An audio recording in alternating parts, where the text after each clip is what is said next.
जय हिंद। नमस्कार साथियों, आप सभी लोगों का मोस्ट वेलकम है आज के इस नए क्लास में। साथियों, आज के इस क्लास में हम सभी लोग पढ़ने वाले हैं बीएसएससी कार्यालय परिचारी भर्ती 2025 के एग्जाम के लिए मोस्ट इम्पोर्टेंट प्रीवियस ईयर के क्वेश्चन को, जो कि साथियों आपके बीएसएससी कार्यालय परिचारी भर्ती 2025 के एग्जाम के लिए काफ़ी इम्पोर्टेंट है। तो आप सभी लोग इस क्लास को बिल्कुल अच्छी तरीके से लास्ट तक देखिएगा और इस क्लास में दिए जाने वाले इन सभी क्वेश्चन को आप अच्छी तरीके से जरूर याद कर लीजिएगा, जिससे कि आप अपने एग्जाम में सभी क्वेश्चन को आसानी तरीके से बना पाएंगे। तो चलिए साथियों, क्लास को स्टार्ट करते हैं। उनसे पहले यदि आप इस चैनल पर पहली बार जुड़े हैं तो साथियों आप इस चैनल को सब्सक्राइब कर लीजिए और सब्सक्राइब करके आप ऑल नोटिफिकेशन को भी ऑल पे दबा लीजिए, जिससे कि जब भी कोई नई क्लास हो सबसे पहले क्लास का नोटिफिकेशन आपके पास पहुंच सके। तो साथियों आप इस चैनल को सब्सक्राइब कर लीजिए, साथ ही साथ आप इस क्लास को भी लाइक जरूर कर लीजिएगा। तो चलिए साथियों क्लास को स्टार्ट करते हैं और देखिएगा साथियों क्वेश्चन क्या दिया गया है। साथियों क्वेश्चन दिया गया है कि भारत की कोकिला किसे कहते हैं। लगाएंगे साथियों आंसर। ये सभी क्वेश्चन साथियों इंपोर्टेड और सिलेक्टेड क्वेश्चन लिए गए हैं और आपके पेपर में साथियों 100% ये सभी क्वेश्चन आने वाले हैं। आप अच्छे से इनको याद कर लीजिएगा और बताइएगा कि भारत की कोकिला किससे कहते हैं। तो याद रखिएगा साथियों, भारत की कोकिला सरोजिनी नायडू को कहा जाता है। ऑप्शन ए लगा रहे हैं तो सही जवाब है सरोजिनी नायडू। अगला क्वेश्चन देखिएगा, आपका क्वेश्चन है 2 नंबर कि राजा राम मोहन राय किसके संस्थापक थे।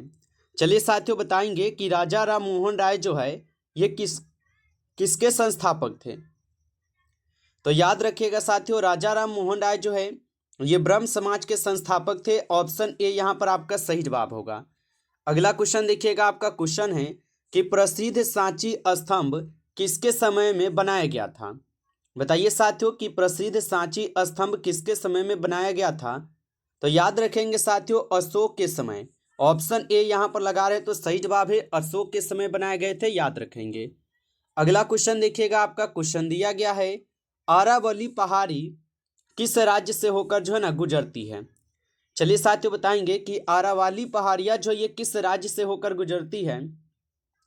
तो याद रखिएगा साथियों राजस्थान से। ऑप्शन यहाँ पर डी लगा रहे हैं तो सही जवाब है राजस्थान से होकर गुजरती है। अगला क्वेश्चन आप देखिएगा, क्वेश्चन है कि किस गुप्त शासक को विक्रमादित्य की उपाधि दी गई। बताइए साथियों कि किस गुप्त शासक को विक्रमादित्य की उपाधि दी गई है।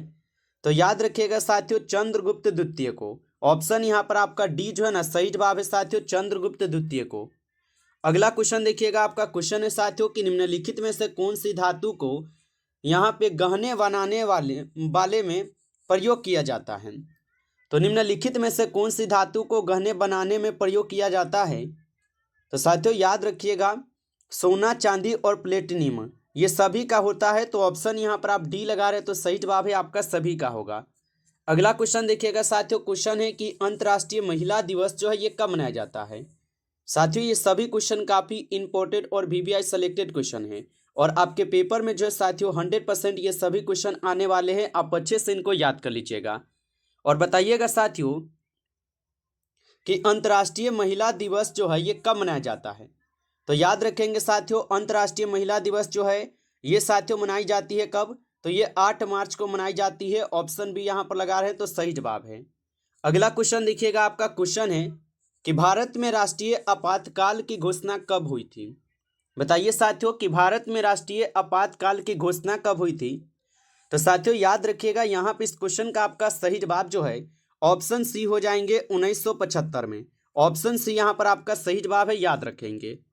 अगला क्वेश्चन देखिएगा साथियों, क्वेश्चन है कि किसी वस्तु का प्रतिबिंब सामान्य मनुष्य के नेत्र के किस भाग पर बनता है। तो किसी वस्तु का प्रतिबिंब सामान्य मनुष्य के नेत्र के किस भाग पर बनता है। तो साथियों याद रखेंगे ये रेटिना पर बनते हैं। कहां पर? रेटिना पे बनते हैं। ऑप्शन सी करेंगे सही जवाब।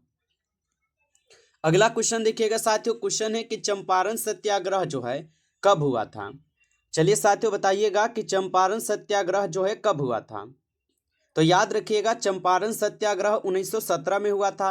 ऑप्शन यहाँ पर आपका बी साथियों सही जवाब है 1917 में। अगला क्वेश्चन देखिएगा, आपका क्वेश्चन है वायुमंडलीय दाब को साथियों नापने का यंत्र कहलाता है? तो वायुमंडलीय दाब को नापने का यंत्र क्या कहलाता है साथियों? याद रखिएगा साथियों, यहाँ पे इस क्वेश्चन का आपका सही जवाब क्या हो जाएंगे? बैरोमीटर। ऑप्शन ए लगा रहे हैं तो सही जवाब है बैरोमीटर होता है, याद रखिएगा। अगला प्रश्न आपका आता है साथियों कि रूबल किस देश की मुद्रा है? चलिए साथियों बताइएगा, रूबल किस देश की मुद्रा है? तो याद रखिएगा रूबल जो है साथियों ये आपके रूस की मुद्रा है। कहाँ की है? तो रूस की मुद्रा है, आप सभी लोग याद रखेंगे। अगला क्वेश्चन आपका आता है साथियों कि जलियांवाला बाग हत्याकांड जो ये किस तिथि को हुआ था? बताइए साथियों कि जलियांवाला बाग हत्याकांड किस तिथि को हुआ था? और साथियों आप लाइक नहीं किए होंगे इस क्लास को, तो आपसे छोटा सा रिक्वेस्ट है कि आप इस क्लास को एक बार ज़्यादा से ज़्यादा लाइक जरूर कर लीजिएगा। और चैनल पे पहली बार यदि आप जुड़े होंगे तो आप इस चैनल को भी सब्सक्राइब कर लीजिएगा, और सब्सक्राइब करके आप ऑल नोटिफिकेशन को भी ऑल पे दबा के जुड़ जाइएगा, जिससे कि साथियों जब भी कोई नई क्लास हो सबसे पहले क्लास का नोटिफिकेशन आपके पास पहुंच सके। तो आप इस चैनल को सब्सक्राइब कर लीजिए। और साथियों यदि आपको पीडीएफ चाहिए तो आप कमेंट करके हमें बता सकते हैं साथियों। और बताइएगा कि जलियांवाला बाग हत्याकांड जो ये किस तिथि को साथियों हुआ था? तो याद रखिएगा 13 अप्रैल 1919 को। ऑप्शन ए लगा रहे हैं तो सही जवाब है। अगला क्वेश्चन देखिएगा, आपका क्वेश्चन दिया गया है कि T20 विश्व कप 2024 का जो फाइनल है ये किन दो देशों के बीच हुआ था? बताइए साथियों कि T20 विश्व कप 2024 का फाइनल किन दो देशों के बीच हुआ था? तो याद रखिएगा साथियों ये हुए थे भारत और दक्षिण अफ्रीका के बीच। ऑप्शन बी यहाँ पर आपका सही जवाब है। अगला प्रश्न देखिएगा साथियों, प्रश्न दिया गया कि किसने कहा लोकतंत्र जनता का जनता के लिए और जनता द्वारा शासन है? चलिए साथियों बताइए किसने कहा कि लोकतंत्र जनता का जनता के लिए और जनता द्वारा शासन है? तो ये तो अब्राहम लिंकन कहे थे। ऑप्शन ए यहाँ पर सही जवाब हो जाएंगे, अब्राहम लिंकन हो जाएंगे।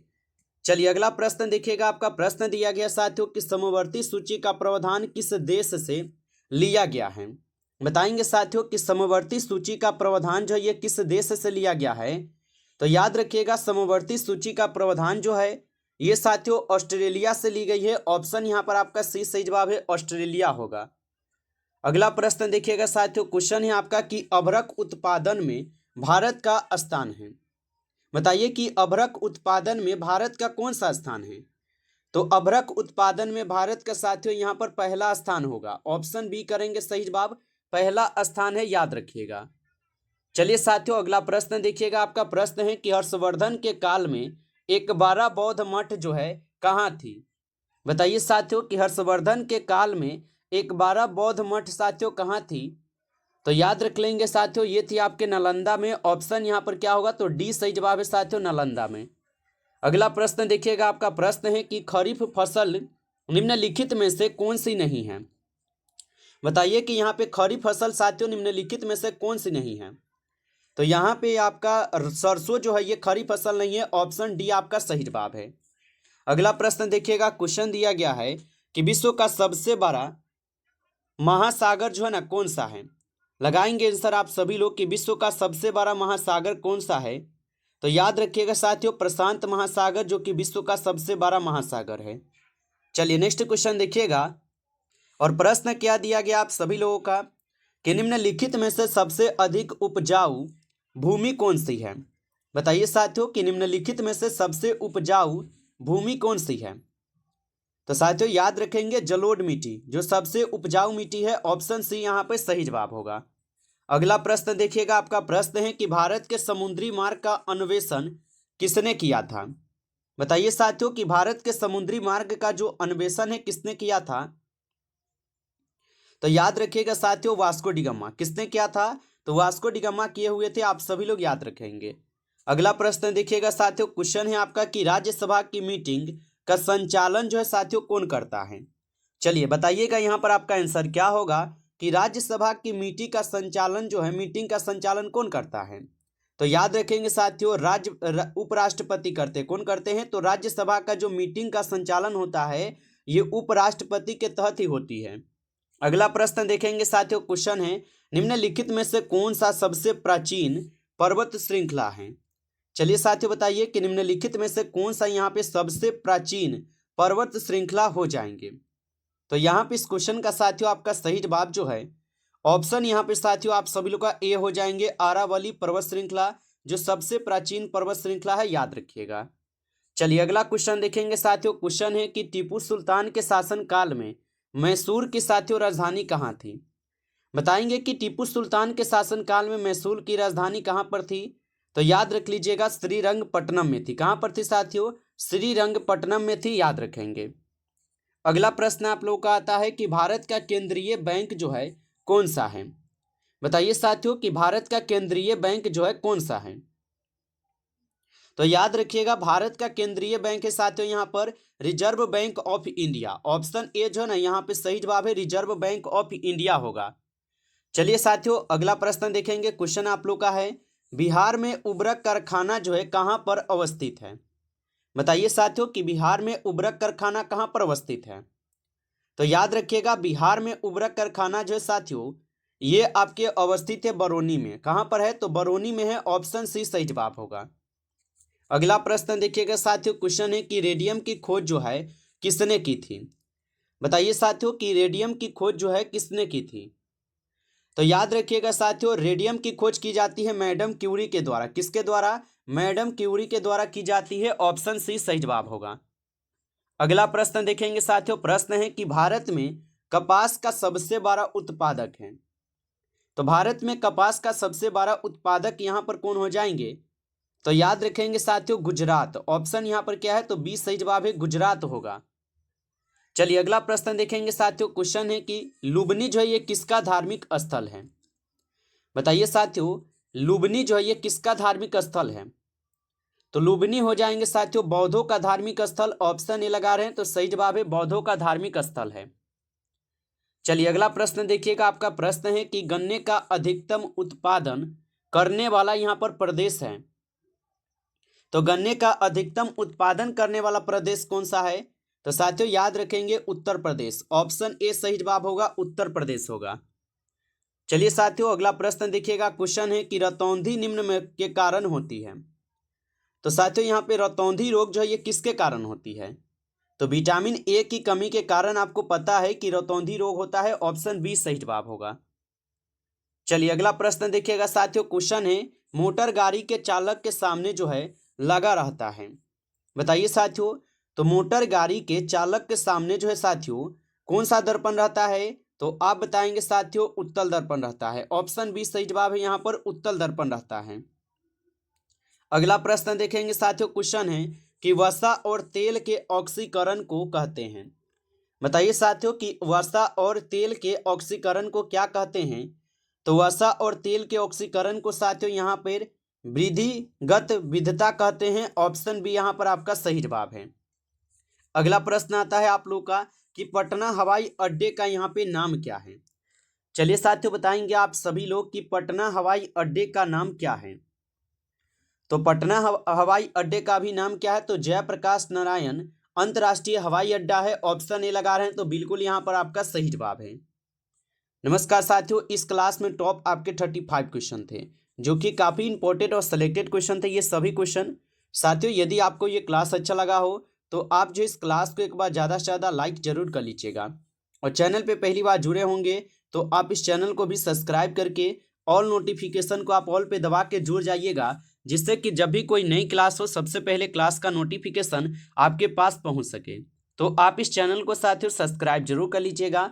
और रहा बात पीडीएफ का, तो अगर आपको पीडीएफ चाहिए साथियों नहीं मिला है अभी तक तो आप कमेंट कर दीजिएगा, हम आपको रिप्लाई दे देंगे, ठीक है, और मिल जाएगा। चलिए फिर मिलते हैं आपसे एक नेक्स्ट टॉपिक के साथ नेक्स्ट क्लास में। तब तक के लिए जय हिंद, जय भारत।